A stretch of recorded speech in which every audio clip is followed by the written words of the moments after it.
नमस्कार, मैं एडवोकेट सौरभ कुणाल। स्वागत है आपका हमारे इस यूट्यूब चैनल पे। यहाँ पे हम चर्चा करते हैं बहुत सारे लीगल और फाइनेंशियल इश्यूज़ को। तो मित्रों, आज हम चर्चा करने वाले हैं बिहार में जो पंचायत चुनाव हो रहे हैं उसमें अगर कोई व्यक्ति जिसे नॉमिनेशन का अनुभव नहीं है और वह किसी भी पद पे यानी कि मुखिया, पंचायत समिति सदस्य, जिला परिषद सदस्य, वार्ड सदस्य, सरपंच या पंच, किसी भी पद पे चुनाव लड़ने जा रहा है और इस पद के लिए वो अपना नॉमिनेशन फाइल करने जा रहा है, लेकिन उसे पूरी प्रक्रिया नहीं पता। उसे नहीं पता है कि इसमें क्या क्या दस्तावेज चाहिए, क्या क्या इसमें डॉक्यूमेंट्स चाहिए होते हैं। तो बहुत जटिल समस्या हो जाती है, क्योंकि इसमें कई दफ़ा जो है आपके सही दस्तावेज नहीं होने के कारण आपका नॉमिनेशन रिजेक्ट हो जाता है। तो बहुत ही सावधानी बरतनी पड़ती है नॉमिनेशन फाइल करने वक्त। तो चलिए, आज के इस वीडियो में हम चर्चा करेंगे कि नॉमिनेशन के लिए क्या ज़रूरी है और कैसे नॉमिनेशन को, उसमें कौन कौन से डॉक्यूमेंट्स लगते हैं, क्या क्या दस्तावेज लगते हैं। इस पे हम पूरी विस्तृत चर्चा करेंगे। तो बिहार पंचायत चुनाव 2021 के मद्देनज़र इसमें क्या क्या दस्तावेज, क्या क्या डॉक्यूमेंट्स लगेंगे, उसके बारे में मैं आपको बताने जा रहा हूँ। तो इस बार चूँकि बिहार पंचायत चुनाव इस बार कोविड के दौरान हो रहा है, हम देख चुके हैं कोविड महामारी के दौरान कैसे लोगों की जो है आंकड़े बढ़ रहे थे। तो इस बार बिहार पंचायत चुनाव में कोविड वैक्सीनेशन ये बहुत ही ज़रूरी है और आपको कोविड वैक्सीनेशन सर्टिफिकेट ये सबसे महत्वपूर्ण चीज़ है डॉक्यूमेंटेशन में नंबर 1 पे, कि आपके पास कोविड वैक्सीनेशन डॉक्यूमेंट होना चाहिए। दूसरी चीज़, जैसे अन्य डॉक्यूमेंट्स में होता है कि आपको आधार कार्ड चाहिए और आधार कार्ड से आपका जो नंबर है वो लिंक्ड होना चाहिए। अगर आपके पास आधार कार्ड है लेकिन आपका आधार कार्ड किसी नंबर के साथ लिंक्ड नहीं है तो भी बात नहीं बनेगी। आपका जो आधार कार्ड है वो किसी एक रजिस्टर्ड नंबर के साथ लिंक्ड होना चाहिए, क्योंकि जैसे ही आप नॉमिनेशन फाइल करेंगे तुरंत ही उसके ऊपर एक OTP आ जाएगा। तो उस OTP के बगैर आपका नॉमिनेशन आगे प्रोसेस नहीं होगा। तो ये दूसरी ज़रूरी चीज़ है। तीसरी जो इसमें ज़रूरी डॉक्यूमेंट होता है वो है पैन नंबर। पैन नंबर के बाद प्रमाण पत्र भी चाहिए होता है, चरित्र प्रमाण पत्र। तो इसमें आप पुलिस का जो है चरित्र प्रमाण पत्र ले सकते हैं। हालांकि अभी इस पे कोई स्पष्टीकरण नहीं आया है कि इस बार इसको रखा जाएगा कि नहीं, लेकिन आमतौर पे पुलिस प्रमाण पत्र जिसमें आपके आपराधिक, अगर कोई उम्मीदवार जिसका आपराधिक एक बैकग्राउंड है तो उसे जानने के लिए तो ये बहुत ही ज़रूरी है और मुझे लगता है कि इस बार भी ये रहेगा। तो इस पे थोड़ी सी संशय है मुझे, लेकिन मुझे पूरा उम्मीद है कि यह चरित्र प्रमाण पत्र भी, पुलिस चरित्र प्रमाण पत्र भी बहुत ही ज़रूरी होता है। चौथा जो इम्पोर्टेंट डॉक्यूमेंट होता है वह कि आप जिस पंचायत से चुनाव लड़ने जा रहे हैं उस पंचायत के मतदाता वोटर लिस्ट में आपका जो है नाम होना चाहिए।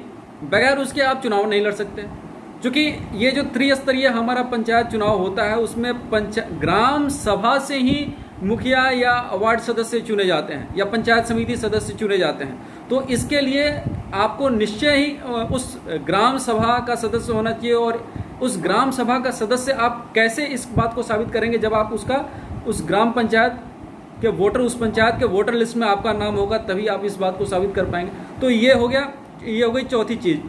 इसके बाद जो लोग आरक्षण का लाभ उठाना चाहते हैं वैसे लोगों को अपने जाति का प्रमाण पत्र भी देना पड़ेगा। जी हाँ, जो जनरल कैटेगरी के उम्मीदवार हैं उनको जाति प्रमाण पत्र देने की आवश्यकता नहीं है, या जो किसी भी जाति के हैं अगर वो जनरल कोटे से लड़ना चाहते हैं तो उनको अपनी जाति का प्रमाण पत्र देने की जरूरत नहीं है। लेकिन जो लोग आरक्षण का लाभ उठाना चाहते हैं, चुनाव में जो आरक्षण है उसका लाभ उठाना चाहते हैं, तो इसके लिए उन्हें अपने जाति का प्रमाण पत्र देना होगा। इसके बाद आपको जमानत की राशि देनी होगी।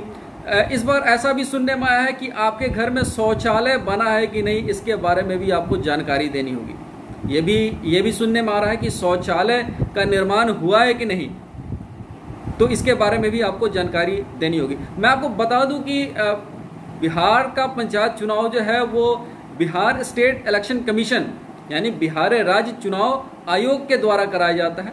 तो वो अलग अलग राज्यों में अलग अलग नियम बनाए जाते हैं। जैसे उत्तर प्रदेश में जो चुनाव हुए थे, अभी हाल ही में मार्च में चुनाव हुए थे, उसमें शौचालय निर्माण के बारे में भी आपको जानकारी देनी थी। तो मुझे लग रहा है कि इस बार बिहार के चुनाव में भी शौचालय निर्माण, क्योंकि प्रधानमंत्री का बड़ा ही एक एम्बिशियस प्रोजेक्ट था कि हर घर शौचालय का उनका संकल्प था, स्वच्छ भारत का संकल्प था। तो ऐसी स्थिति में मुझे लग रहा है कि इस बार भी हर घर में जो भी उम्मीदवार होंगे उन्हें शौचालय, जैसे आपको कोविड का वैक्सीनेशन सर्टिफिकेट देना होगा, वैसे ही शौचालय के बारे में भी आपको एक दस्तावेज देना होगा। इसके साथ ही 50 रुपये के स्टैम्प पेपर पे आपको अपना एफिडेविट देना होगा।